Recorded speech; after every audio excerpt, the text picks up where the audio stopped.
Hey Red Komodo users who use the Tilta V-mount BP adapter. I just wanted to take it apart and just kind of see what components were inside.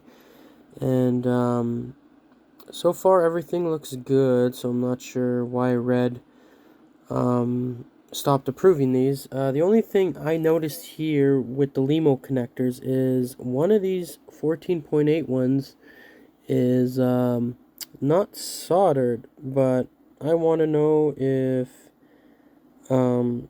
the first LEMO port works or not. If anyone's ever used both of those ports, because for whatever reason, that 14.8 one is soldered, but this one isn't. As for the D-taps, those are all soldered. Right there, ground 14.8 port for the side one. And for the top one, this one is also soldered as well, but I'm just unsure about this one on the left over here, why it isn't soldered. But as far as I know, it should still work. So here it is here.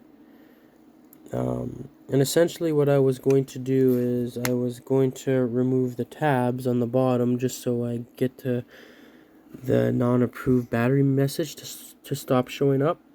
So essentially I just put electrical tape over the connectors because I was just going to completely remove them if they were just like slotted inserted tabs, but they're soldered right onto the motherboard. Right, if you can focus in, right on the corner there where it's ground. 8 volts there, ground, and 8 volts there. So I'll point it out for you. So 8-volt tab here, ground there, 8-volt here, and ground there. And so if you look on the back of the Komodo,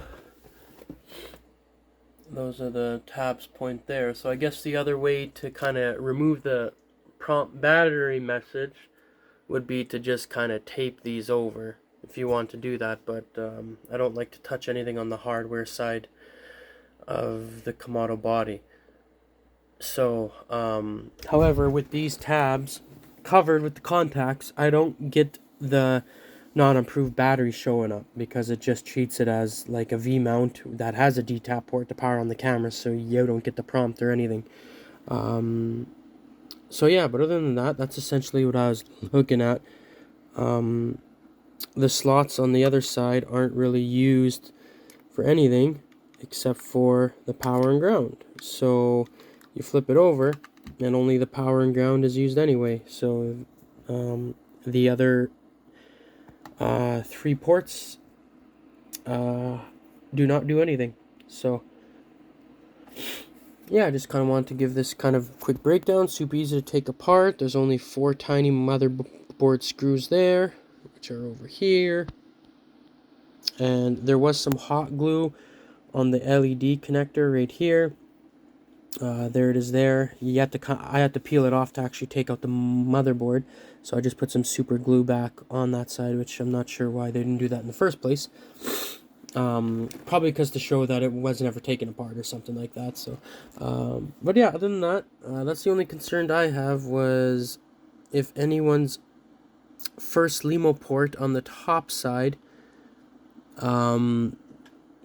beside the D-tap port, so the first one beside the D-tap port, if that works for everyone, or if mine didn't get soldered, or what, because right over here, 14.8, and then ground and ground, those are all soldered, so, I'm not too sure exactly why, the left one isn't soldered, so, anyways, that's all I had to show, and I hope this video kind of showed some interest to anyone who's using this. It's a good piece. I just dislike the red approved battery message coming up, so I covered the tabs and it stopped. So let me know if you have any questions and I'll be happy to answer. Thank you.